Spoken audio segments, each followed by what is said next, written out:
Здравейте хора, аз съм Мирела и понеже много от вас се интересуваха от сторитата, които бях пуснала с закачалките и с гардеробите и всичките щендери и неща. Всъщност не хора, няма да си отваряме магазин за дрехи, а просто ще си правя щендери в нас.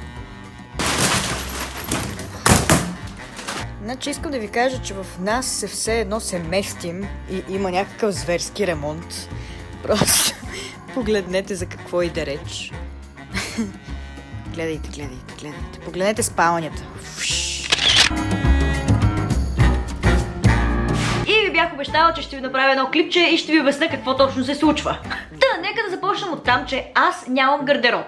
Имам цяла стая, която е гардеробна. Абсолютно навсякъде в тази стая има рафтове наслагани и всичко се блъска отгоре. Проблема обаче, че за мен това нещо е изключително неудобно, защото първо, не мога да си намеря нито една дреха, когато ми трябва. Второ, дори да я намеря, когато се опитам да я взема, всичко да го пада и става една пълна бъркотия. И просто не ми е удобно. Като цяло за мен този начин на подредба на дрехите е много по-удобен. Споделям ви го, защото може някой да реши също да си го направи и да си намира много по-лесно нещата.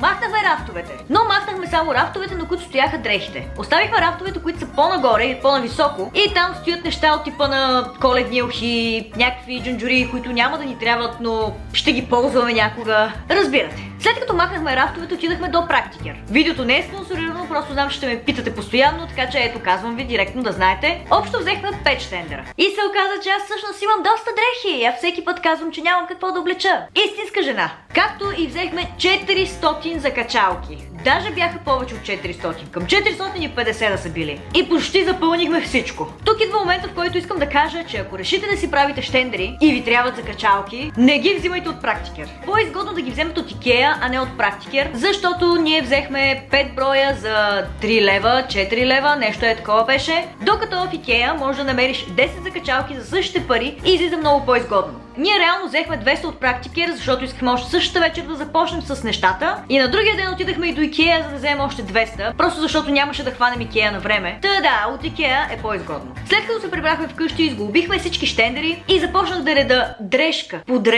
по дрежка на всяка една закачалка. Цялата бъркотия в гардеробната ми отне около 3 дена. И искам да ви кажа, че изключително много се гордея, че успях да нареда всичките си дрехи и всяка дрежка да е на една закачалка. Няма по-удобно от това. Наистина. И преди имах закачалки, но бяха за малко работи и като цяло трябваше да натрупам на една закачалка около 5 якета или 5 ризи и просто в един момент, когато ми трябва една риза от 5-те и тя е най-отдолу на закачалката, става ей така отново. Така че да, в момента абсолютно всичко си има местенцето и просто правя ей така, отварям и си взимам това, което ми трябва. Както казах, се оказа, че имам зверски много дрехи и аз винаги ходя с едно и също. Напишете в коментарите дали вие сте така.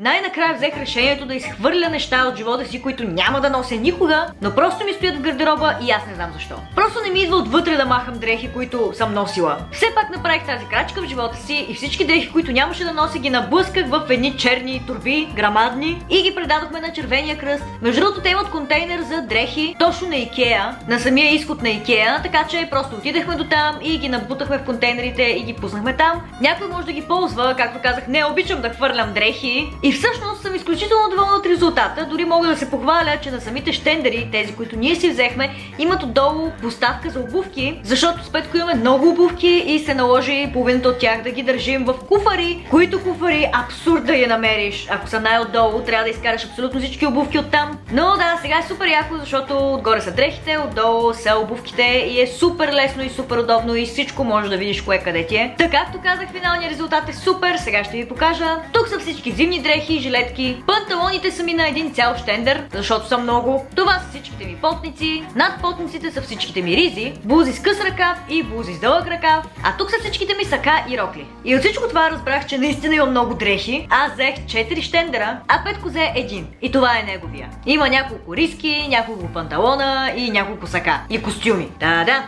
аз нямам какво да облеча. Как ти да е? Много съм доволна от финалния резултат. изглежда много добре. Така, направих това клипче, защото много от вас ме питахте в Instagram за какво и да реч, какво се случва с тези всички закачалки, които съм си наснимала. Харесайте клипчето, ако ви е било интересно, и ако някой от вас реши да си направи гардероба или гардеробната по такъв начин, напишете ми долу в коментарите или пишете ми налично, пратете ми снимки да видя. Както казах, е зверски удобно, така че ако имате възможност, направете го. И така, ще се видим много скоро в следващия клип, така че чао за сега от мен.